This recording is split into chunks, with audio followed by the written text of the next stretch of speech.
Assalamualaikum warahmatullahi wabarakatuh. Guten Morgen, Freudian, und guten Morgen euch allen. Heute wollen wir über genetischen Strukturalismus präsentieren. Ich bin Tara Aulia Putri und meine Partnerin Risti Nuraini. Zuerst Inhaltsverzeichnis. Yang pertama di sini ada Was ist genetischen Strukturalismus. Yang kedua ada Kern der Theorie. Yang ketiga ada Vertreter der Theorie. Yang keempat ada Metode des genetischen Strukturalismus. Yang kelima yaitu Beispiel der Analyse. Baik, di sini saya akan menjelaskan yang pertama adalah pengertian dari strukturalisme genetik atau genetischen Strukturalismus. Strukturalisme genetik dapat diidentifikasi atau dapat dikatakan bahwa suatu metode non-murni dan metode penentangan dari strukturalisme murni, yang mana strukturalisme murni ini hanya menekankan pada unsur intrinsik dari suatu karya. Metode strukturalisme genetik ini melangkah lebih jauh tentang struktur sosial dan juga latar belakang dari suatu karya.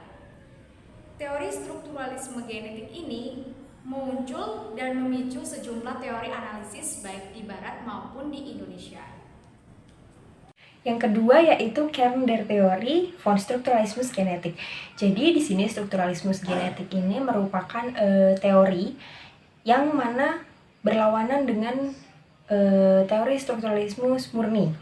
Jadi di teori ini strukturalismus genetik ini tidak hanya membahas tentang struktur intrinsik saja, melainkan juga struktur ekstrinsik, yang mana strukturalisme murni hanya membahas unsur intrinsik saja.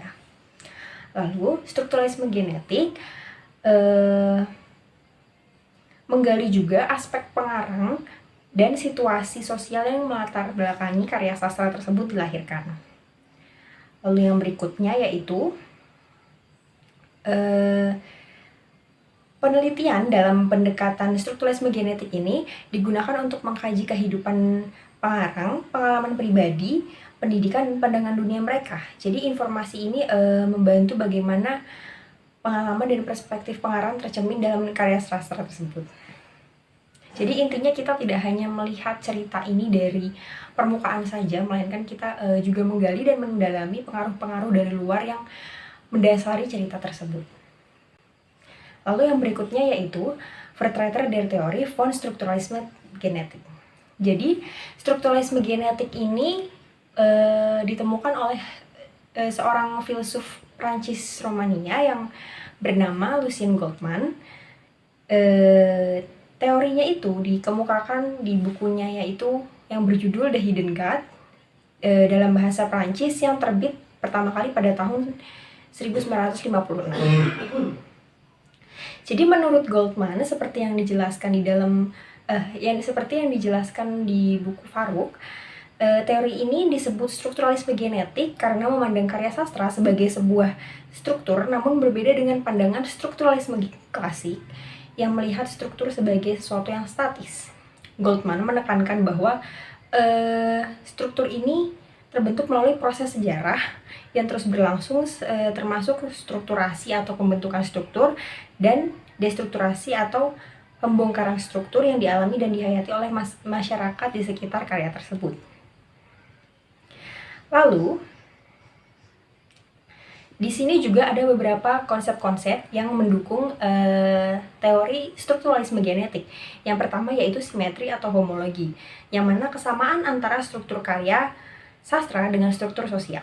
Lalu yang kedua ada kelas-kelas sosial, yang mana pengaruh dari kelas sosial terhadap karya sastra. Lalu yang ketiga ada subjek transindividual, yaitu ide bahwa penulis bukan hanya individu tetapi juga dipengaruhi oleh kelompok atau masyarakat.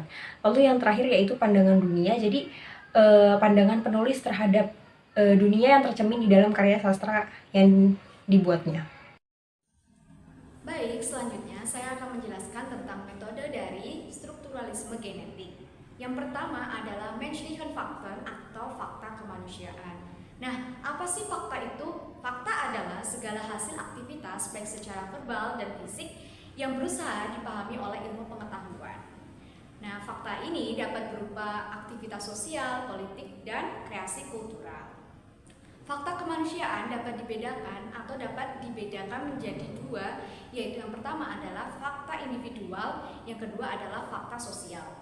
Fakta individual ini berdampak dalam hubungan sosial, ekonomi, dan juga politik. Sedangkan untuk fakta sosial ini memiliki peranan dalam sejarah. Fakta kemanusiaan dapat dikatakan sebagai fakta yang sekaligus memiliki struktur dan arti tertentu. Menurut Goldman sendiri, fakta kemanusiaan tumbuh atau muncul sebagai reaksi atau respon subjek kolektif maupun individu terhadap suatu situasi dan juga kondisi.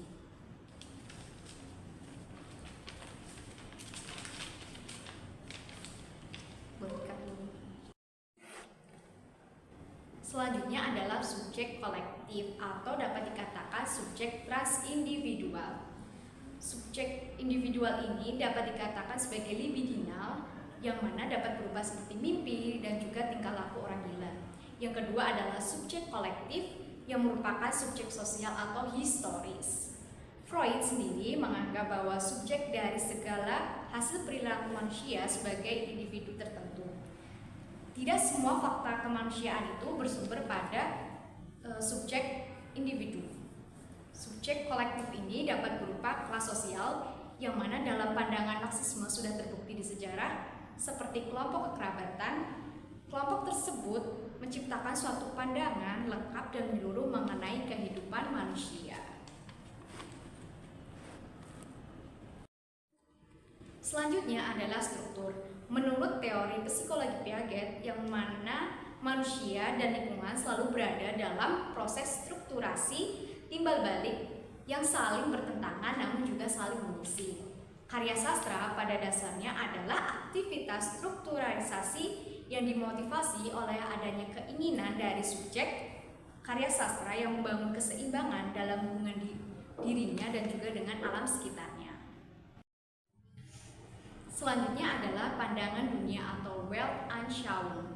Goldman sendiri percaya bahwa pada dasarnya homologi antara struktur karya sastra dengan struktur masyarakat, sebab keduanya merupakan produk dari aktivitas strukturasi yang sama. Dengan konsep homologi, hubungan antara dunia yang berbeda atau dikatakan imajiner dalam karya di satu pihak sehingga lebih mudah ditemukan dan juga lebih mudah dipahami. Kondisi struktural dalam masyarakat dapat membuat suatu kelas yang ada dalam posisi tertentu dalam masyarakat dapat mengembangkan suatu pandangan yang lebih khas. Pandangan dunia tidak hanya berupa seperangkat abstrak dari suatu kelas mengenai kehidupan manusia dan juga dunia, melainkan juga merupakan semacam cara atau gaya hidup yang mempersatukan antara anggota kelas yang satu dengan anggota kelas satunya. Pandangan dunia ini juga berkembang sebagai hasil dari situasi sosial dan juga ekonomi yang dihadapi oleh subjek kolektif. Untuk metode selanjutnya adalah metode dialektik atau metode dialektika, yang mana metode dialektik atau metode dialektika ini merupakan suatu metode yang khas berbeda dari metode positivistik, intuitif, dan biografi yang lebih psikologis. Metode dialektik ini atau metode dialektika adalah semacam gerakan yang terus melingkar secara terus-menerus tanpa kita tahu di mana tempat atau pangkal dari suatu karya sastra. Sebelumnya saya sudah menyebutkan bahwa ada metode dialektik atau metode dialektika. Nah, si Goldman itu sendiri menciptakan dua konsep berdasarkan metode dialektika. Yang pertama adalah pemahaman penjelasan atau Verstehen-Erklären, dan yang kedua adalah keseluruhan bagian atau Ganzenbereich. Yang pertama adalah pemahaman penjelasan. Pemahaman adalah suatu pendeskripsian struktur objek yang telah dipelajari. Sedangkan penjelasan adalah usaha untuk menggabungkan dan juga menempatkannya ke dalam keseluruhan struktur yang lebih besar. Dapat dikatakan juga bahwa pemahaman merupakan langkah untuk mengidentifikasi bagian. Sedangkan untuk penjelasan adalah langkah pemaknaan unsur bagian ke dalam unsur keseluruhan. bagian yang kedua adalah keseluruhan bagian. Setiap fakta individual mempunyai arti jika ditempatkan pada keseluruhan, sedangkan keseluruhan hanya dapat dipahami oleh pengetahuan yang ditambah dengan fakta namun tidak menyeluruh. Karena keseluruhan tidak dapat dipahami tanpa bagian, begitu juga dengan bagian. Bagian tidak bisa dipahami tanpa adanya keseluruhan. Menurut Goldman, karya sastra itu dapat dikatakan sebagai suatu produk atau produk strukturasi dan pandangan dunia sehingga cenderung memiliki struktur yang lebih koheren. Sebagai struktur yang koheren, karya sastra merupakan satuan yang dibangun dari bagian yang lebih kecil sehingga disebut dengan konsep keseluruhan bagian. Yang terakhir adalah metode penelitian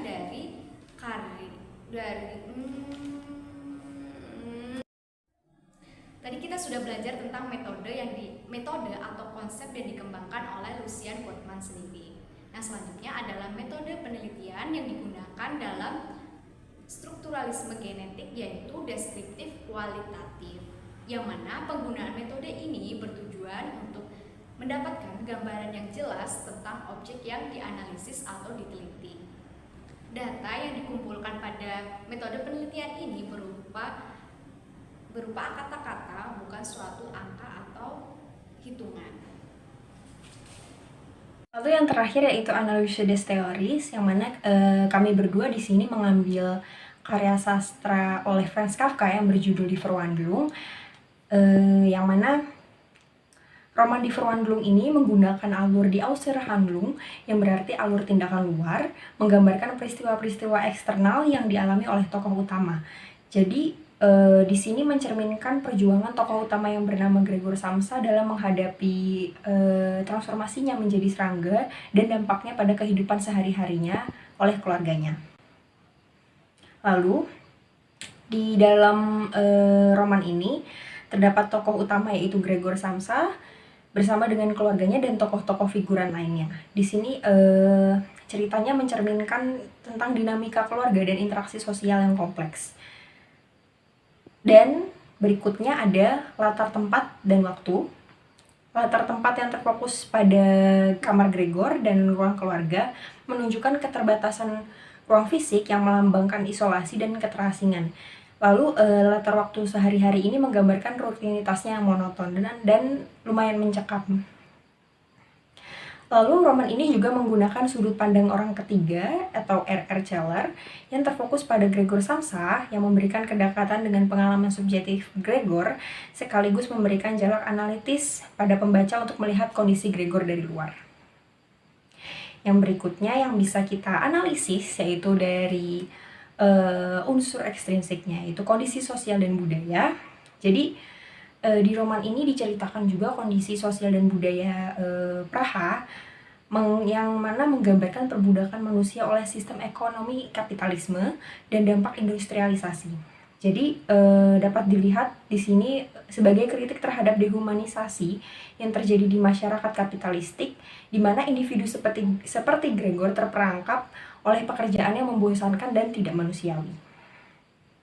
Lalu yang kedua ada isolasi terhadap kaum Yahudi, yang mana di narasi ini digambarkan bahwa isolasi dan diskriminasi yang dialami kaum Yahudi di Eropa, yang mana itu mencerminkan juga pengalaman Franz Kafka yang saat itu seorang Yahudi juga di Praha dan mengalami marginalisasi sosial.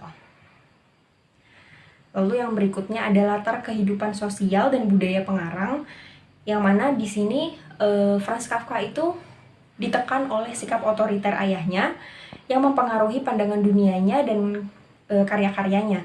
Jadi dari pengalaman Franz Kafka tersebut dia tuangkan di roman Die Verwandlung, yang mana si tokoh utamanya yang bernama Gregor Samsa ini juga mendapat tekanan dari ayahnya sendiri. Lalu yang terakhir yaitu pandangan dunia pengarang, yang mana di sini pandangan dunia Kafka dalam roman ini berkaitan dengan pemikiran eksistensialisme yang menekankan kebebasan individu dan martabat manusia. Jadi di sini Gregor Samsa sebagai tokoh utama, meskipun dia terjebak dalam bentuk tubuh yang mengerikan, dia berusaha untuk tetap mempertahankan kemanusiaannya dan martabatnya sebagai individu. Jadi Meskipun keluarga Samsa merasa lega setelah kematiannya, penting diingat bahwa Gregor ini masih manusia yang memiliki perasaan dan emosi, bahkan dalam keadaan tragis seperti keadaannya yang saat itu. Jadi di sini juga menyeratkan bahwa kegagalan keluarga untuk memahami dan merasakan kemanusiaan Gregor adalah salah satu aspek tragis dari cerita tersebut. Das wäre alles von uns. Vielen Dank für Ihre Aufmerksamkeit und auf Wiedersehen.